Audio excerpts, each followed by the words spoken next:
Hello po mga kababayan, kamusta po kayong lahat? And once again, welcome back po dito sa Simply Talkies Vlog. Tayo po ay magbibigay ng maiksing komento, reaction at opinion sa mga mainit na usaping politika sa ating bansa. Shout out po sa lahat ng ating channel subscribers, followers, mga nagla-like at nagsishare ng ating videos. Special shout out to all our OFWs, to the men and women in uniform, sa mga frontliners at guro, and may God bless us all. May God bless our country, and may God bless the Marcos administration and protect it from the evil forces from the likes of Dutertes, their minions, their followers, and the anti-Marcoses. So dalawa po ulit ang pag-uusapan natin, dalawang lagi ano. Yung main topic natin, no, ito pong si Representative soon to become Senator Erwin Tulfo, meron pong matapang na sinabi, no, babanggain niya na to. Sorry naman daw po. No? At ganun din si Representative Paduano ay meron pong babala sa mga MIA na mga vloggers na pro Duterte. Okay? Nako, merong shave ice doon mga kababayan, no? Mga ice cream truck, kaya maingay, pasensya na po kayo. So unahin natin si Representative Erwin Tulfo na soon to become a senator. Sinasabi ko na po. Sa Politico Expo, no, Politico, sabi niya, sorry na lang sa magagalit.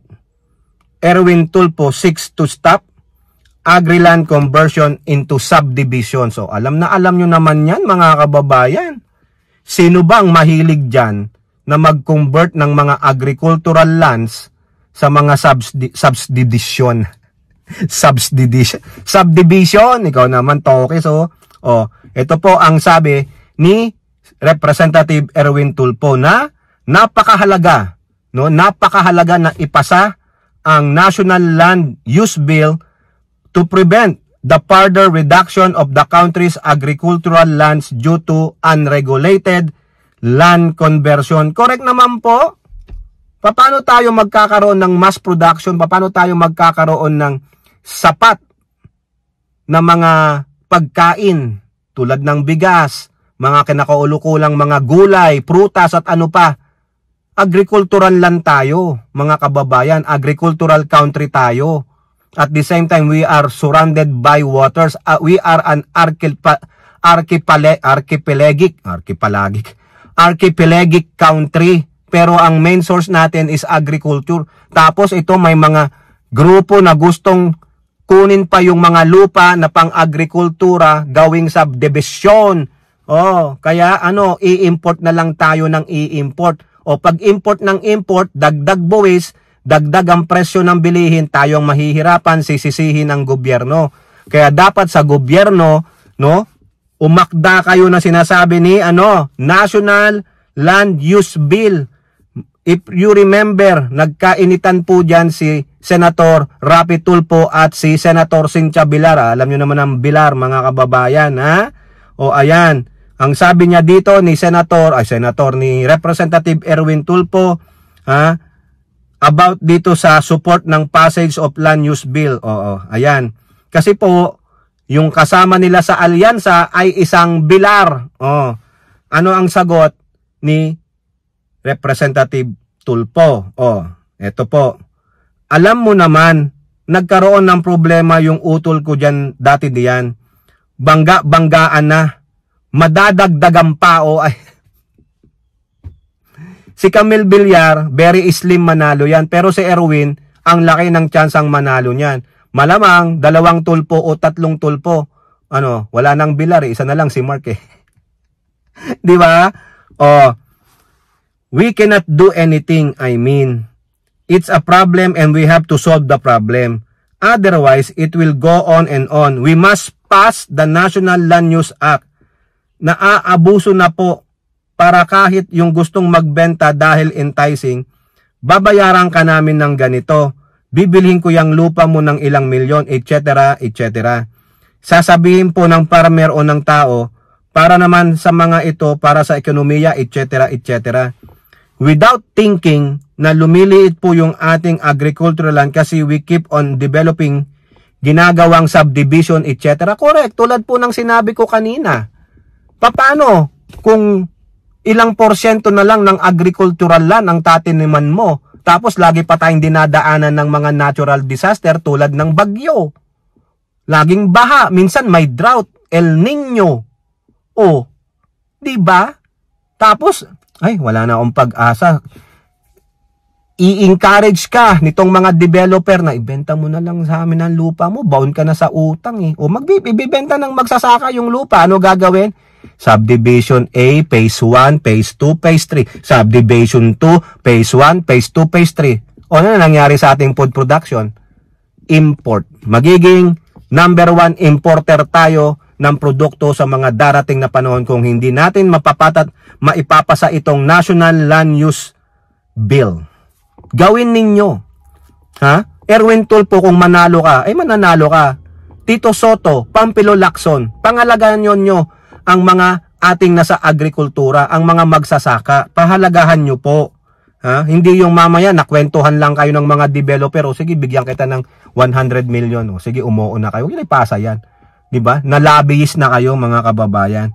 So ito pa ang sabi niya. Tulfo said that lawmakers should think of what the best for the people and the country. I agree. Huh? So, we really need to pass the bill. Kaya may masasagasaan po dyan. You can't do anything kasi we have to do for the people. Hindi for the few. It is for the whole nation. Correct! I agree. 100%. Otherwise, wala pong mangyayari and we keep on closing our eyes, especially the Senate. Walang mangyayari. Dapat po tuldukan na yan. Dapat po ipasa na yan. It's the right time. I'm sorry, may magagalit pong ilan but we really have to do it. Correct. Kung magalit ang kokonti, pero ligtas naman ang marami, and then so be it. Gawin natin. Do not protect only the interest of the few. Protect the interest of the majority. Yun po yun. Para po sa atin yan, future generation. Diba? May bahay nga kayo, laki-laki, pero kulang ang production ng ating pagkain dahil na-develop na sa mga subdivision. Ano gagawin ng pamahalaan? Mag-i-import o kayo maapektuhan. Diba? The importation will kill the local farmers, local products, o ang taas ng bilihin. Diba? Tama mali. O, kaya tama po si Erwin Tulfo. Senate must have to act now. At the same time din sa lower house. Kasi kung walang kaakibat na batas yan sa dalawang bahay ng Kongreso, ay hindi po magiging Republic Act yan. Kailangan may counterpart palagi. Kailangan meron sa congressman, meron sa senador. Diba? O now, punta naman tayo dito sa isang topic natin. No? Si another representative. Si Representative Joseph Paduano. Yung pong ginanap nilang hearing dyan sa TRICOM nung last Friday. Sa politiko rin po, anong sabi? Paduano to vloggers, don't force us to cite you in contempt. Order arrest. Kasi po, sa palagay ko, nabibisit na tong mga congressman na ito na nasa TRICOM, no? Nagpaalala po si Congressman Paduano. May marahas siyang pahayag dyan, no? Just to remind everyone, resource persons, and that includes all those resource personnel who are present in today, nung Friday, hearing and maybe there are monitoring this hearing. Let me remind everyone that please don't force us to cite you in contempt. O biruin nyo, nakikiusap pa si Congressman Paduano sa inyo. May please eh. Pinagbibigyan kayo. Iniintindi nila, pinapangalagaan nila ang karapatan ninyo na sinisigaw ninyo, kaya kayo tumakbo sa Supreme Court ng hihingi ng TRO kasi sabi nyo, sasaklawan nila ang inyong freedom of speech or freedom of expression. Eh dito hindi. They have given you enough or ample time to show up there, and if you've been asked a question, you have to defend it. Kung nag-post man kayo ng mali, then you have to defend it. Otherwise, it is right to correct your mistake. Hindi, may na-contempt ba? O yung isa sa West Philippine Sea, pinaalalahanan siya. Again, I'm reminding you, you're under oath. Sagutin mo yung tanong ko, hindi, i-contempt kita. Kasi he's given a lot of chances. And then, sa takot ma-contempt, he admittedly, even though there's an arrogance there, not wholeheartedly admitting it, or apologizing, inamin niya. Fake news siya, oh. Walang ginawa yung mga congressman. Because believe they were satisfied with the answer that he's a fake news. He admitted it in public. O, nasaan ang contempt? Itong iba na hindi umatin, ay sabi po ni Congressman Paduano ito. Ang the next hearing natin ay 8. Ito ang sabi ni Congressman Paduano. During Friday's hearing, the Tri-Committee approved the issuance of subpoena ad testificandum dito po sa mga hindi umaten. Kasi 18 po yung pinadalhan nila ng testificandum na subpoena, iilan lang po ang umaten. So pag hindi pa umaten ang mga ito sa April 8, lalabasan na po sila ng contempt order, warrant of arrest. O sanang maghanap sa inyo si CIDG Nicolas Torre at hilahin lahat kayo. Iparada kayo, talian kayo, iparada kayo. Nandito po yung mga pangalan nila, mga social media personality, the likes of Miss Lauren Badoy, Jeffrey Celis, Alan Troy Sasot, Alex Distor, Alben Montero, Claire Eden Contreras, o ito yung Maharlika o Boljak TV, Claro Ganak, Cyprus Priglo, Darwin Salceda, Edwin Hamora, Elmer Hugalbot, Ernesto Abines at Glenn Chong. Jeffrey Cruz, Joy Smith Medina, Jonathan Morales, Julio Milanosi, Maui, si Maui, no, si Princess Maui, Kestor Ramon Jan, Kestor Ramon, Jan Balibalos Tan, ito yata si Mr. Real Talker, Lord Byron Cristobal, si Banat Bay, Maria Florinda Esprilia Duque, Maricar Serrano, Susan Batalla, Mary Catherine Binag at Vivian Zapata Rodriguez. Wala dito yung Tio Moreno saka si Jason sa Ngayon, ito daw si Badoy wala daw sa bansa. Ay bala ka. Si Alan Troy naman, sabi hindi makapasok sa Zoom. Sabi ni Kong Pimentel, hindi po na kami nagbibigay ng link sa resource person ng Zoom, kundi sa mga committee members lamang. Probably she or he was misinformed. Ngayon, malamang dito mako-contempt, ma-warrant of arrest dito si Jeffrey Celis. Kasi sa post niya po, tumakbo na po siya. Sabi niya, I'm leaving on the jet plane. Kung wala ka namang ginawang mali, matapang ka, kaya mong makontempt, why not? Yung bang mga umaten na nanghingi ng TRO sa Supreme Court na walang nakuha pa dahil wala pang nilalabas ang Supreme Court, nagsipag-attend, may nakontempt ba? O si Trixie Cruz Angles nga, malumanay pang sumagot Diba? Nakontempt ba siya? Hindi po. Kaya ang babala po dito, kung hindi po kayo maka-attend sa April 8, whether via Zoom, kung papayagan kayo or in person, I think walang ibang paraan, walang ibang recourse si Congressman Paduano and the members of that committee to issue a contempt and warrant of arrest.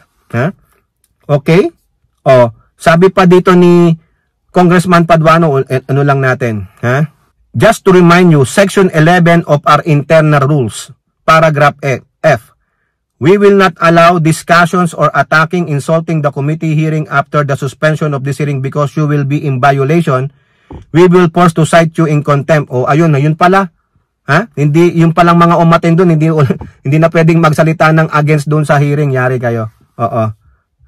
Itong sabi naman ni Johnny Pimentel, if those personalities have already received subpoenas, will not attend in the next hearing, the committee will be compelled to issue a contempt order. Patay kayo. Ayun kayang Mr. Real Talker, makakarating kaya yun? Si Maui, makakarating kaya? Di ba?